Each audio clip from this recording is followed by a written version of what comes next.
पतेषु तु वासुदेवस्याय कलाया रक्षायाम जगत स्थितो। पहला श्लोक कहता है कि प्रिय मनु शत्रुपा के दो पुत्र हुए थे, प्रियव्रत और उत्तानपाद। ये उत्तानपाद राजा बड़े ही अच्छे महाराजा थे, नीतवान गुणवान थे, प्रजा को अपने पुत्रों के समान मानते थे, बड़े ही अच्छे महाराजा थे। और इनकी पत्नी थी सुनीति। सुनीति, सोधा नीति, यानी सुनीति का मतलब है सुनीति, जो नीति की तरफ ले जाने वाली होती है उसे सुनीति कहते हैं। और सुरुचि होती है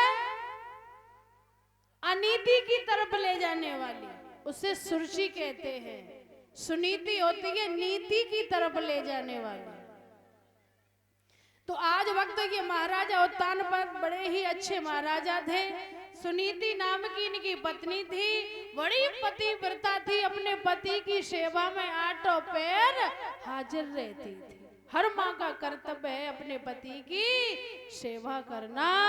बाबा तुलसीदास जी ने रामचरितमानस में लिख दिया है कि हर माँ को अपने पति की सेवा करनी चाहिए। तो आ जाए बालकांड में 111 में दोहा की दूसरी चौपाई बता रही है, करऊं सदा पति के पद पूजा, नारी धर्म पति देवना दूजा।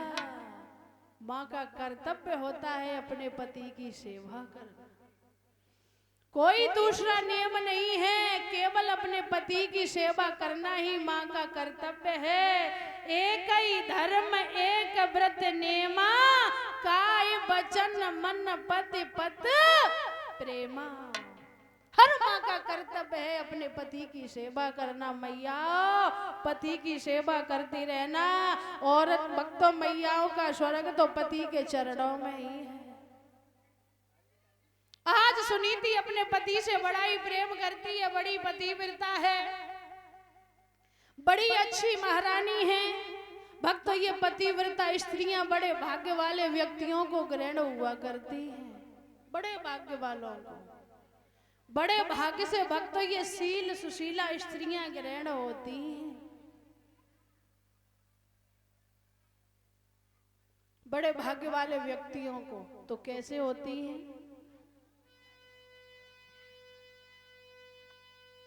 बड़े भाग्य से मिलती रे घर शील सुशीला नारी।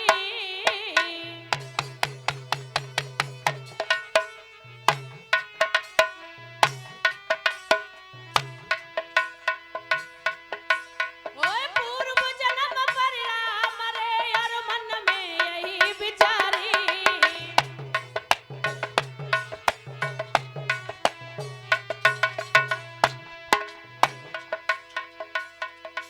महाराज करक जा मिल जाई जिनको ना, स्वयं नरक में गिरे संग में ले डूबे परवार। भैया मिले सुलक्षण नार नरक को स्वर्ग बनाती है।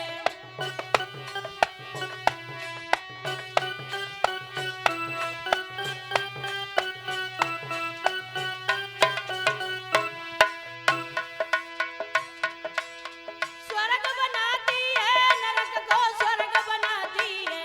भैया मिले सुलक्षण नार नरक को स्वर्ग बनाती है।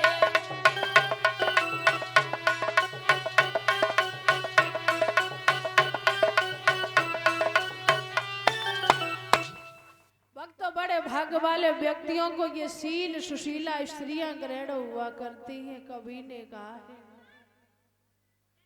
आज वक्त सुनीति बड़ी शील और सुशील है, बड़ी अच्छी महारानी है। हुआ क्या, एक दिन वक्त बच्चों को खेलते हुए रानी ने देखा है, तो आज रानी सुनीति का दिल भर आया है। सुनीति के पास कोई संतान नहीं थी।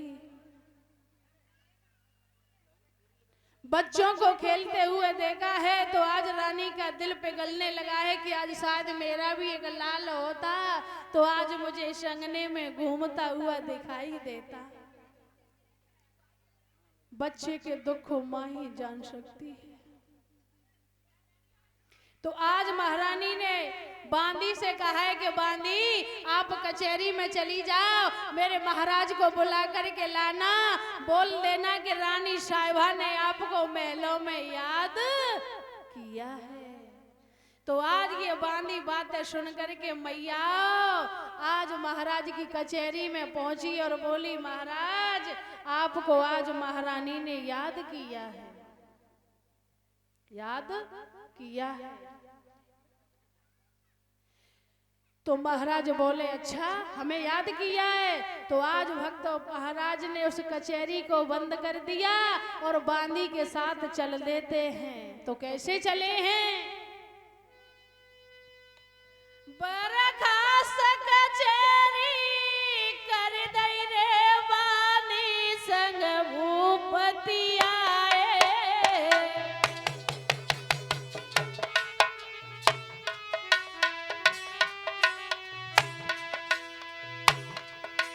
चलते रास्ता में बानी से भूपति ने वचन सुनाए।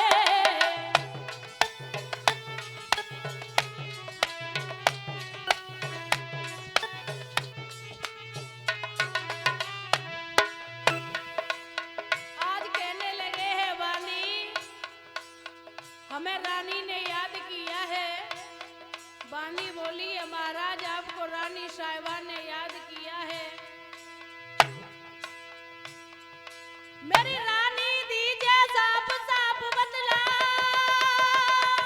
कहा जरूरत पड़ी नारनी महल लाओ बुला। बानी बोली, भूपति छिपे रेश की बात आज रानी बतला।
महाराजा कहने लगे हैं, बांदी क्यों बुलाया है रानी ने?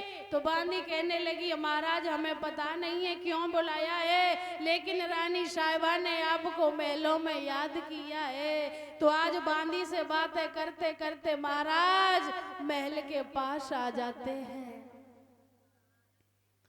आज वक्त रानी ने महाराज को अंदर बिठाया है, पेट भर भोजन खिलाया, फिर वक्त महाराज के पास बैठ जाती है और अपने मन के भाव बोलने लगी है। बोली है, स्वामी इतने दिन व्यतीत हो गए, मेरे कोई संतान नहीं हुई है स्वामी। जमाने के लोग पता नहीं क्या से क्या कहते हैं, मेरे से सहन नहीं होती है स्वामी। मेरे कोई औलाद नहीं है, लोग पता नहीं क्या क्या बातें बोलते हैं। तो आज रानी हाथ जोड़ करके अपने पति से कहने लगी है, स्वामी रानी ने दोनों हाथ जोड़े भूपति को गिरा सुनाई, हे नाथ अभागिनी दासी ने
कमल के लाते और उदासी बांझ गावे।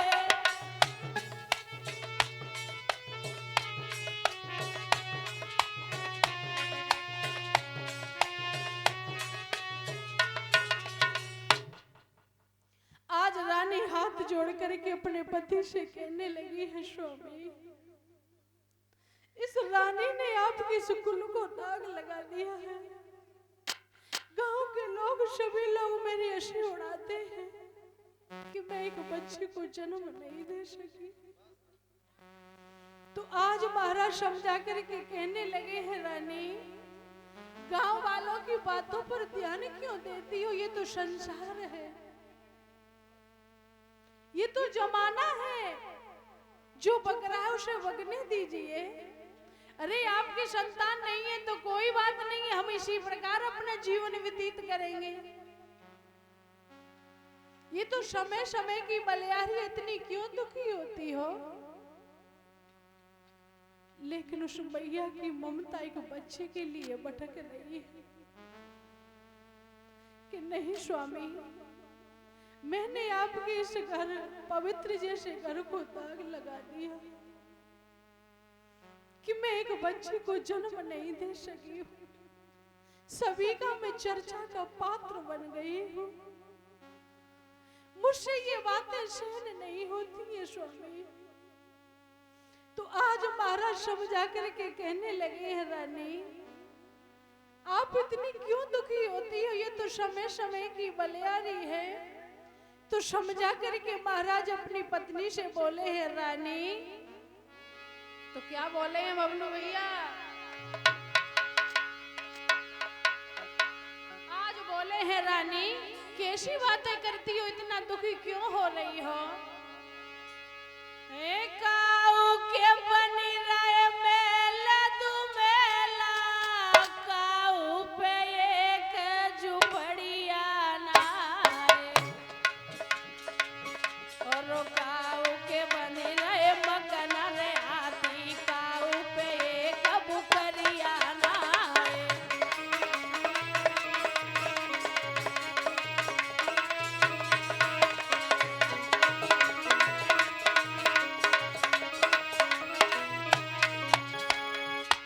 समझा करके कहने लगे हैं, रानी ये तो समय समय की बलियारी है, किसी की अमेली बनी है तो किसी के पास झोंपड़ी नहीं है, किसी के घर मकना हाथी बंधे है, किसी के पास एक बकरी भी नहीं है। ये तो समय समय की बलियारी, इतनी क्यों दुखी होती हो? मुझे कोई दिक्कत नहीं है, संतान नहीं है, मैं आपको घर से बाहर नहीं निकालूंगा। और समझा करके कहने लगे हैं, रानी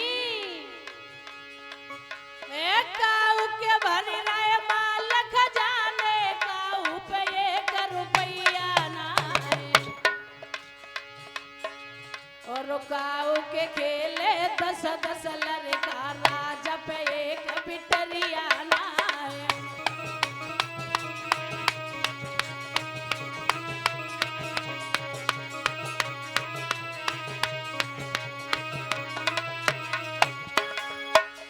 समझा करके कहने लगे हैं, लेकिन रानी को चैन कहाँ है? बच्चे का भूत सवार है।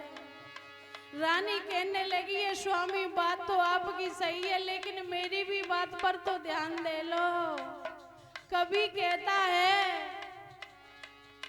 मेरी भी बात पर ध्यान दो, कभी क्या कहता है स्वामी बताए? तो आज रानी समझा करके बोली, बबलू भैया बिना जुखाए सीसन सोए, चाहे जो लपिया होए छविदार, और बिना दान के कर नहीं सोए, चाहे कर ककना होए छविदार।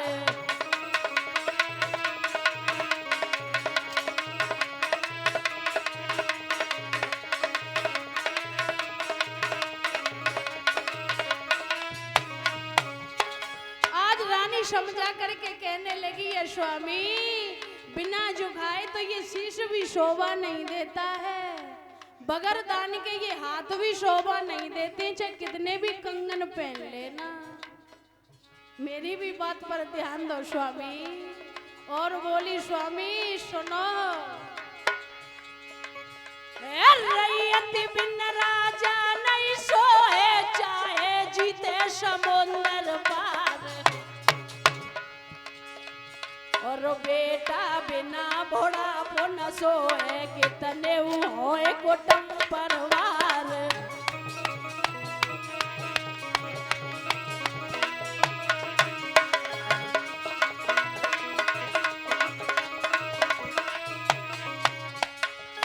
सो राजा कर की दूजो ब्याह के रानी घर में ले आइयो।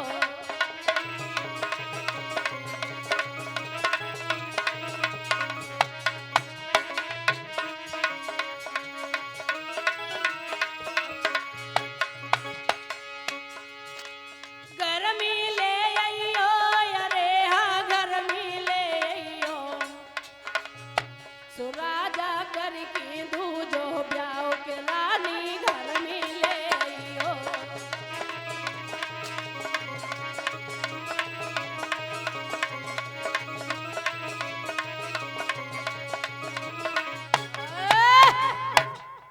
आज भक्त रानी समझा करके कहने लगी है स्वामी, बगैर बेटे के ये बुढ़ापा भी शोभा नहीं देता है, मुझे औलाद चाहिए स्वामी। मैं बड़ी अभागिन हूं कि मैंने आपके इस घर को दाग लगा दिया। इसलिए स्वामी आप ऐसा करो कि आप दूसरी शादी कर लीजिए। मेरे औलाद नहीं हुई है तो कोई बात नहीं है, शायद उसकी औलाद हो जाएगी तो ये आपका घर तो आबाद हो जाएगा। देखिए भक्त एक पुत्र की खातिर मैया क्या क्या करने को जा रही है। कोई भी माँ ये नहीं चाहती है कि मेरे घर में शौत आए, लेकिन औलाद की खातिर मैया आज कहने लगी है स्वामी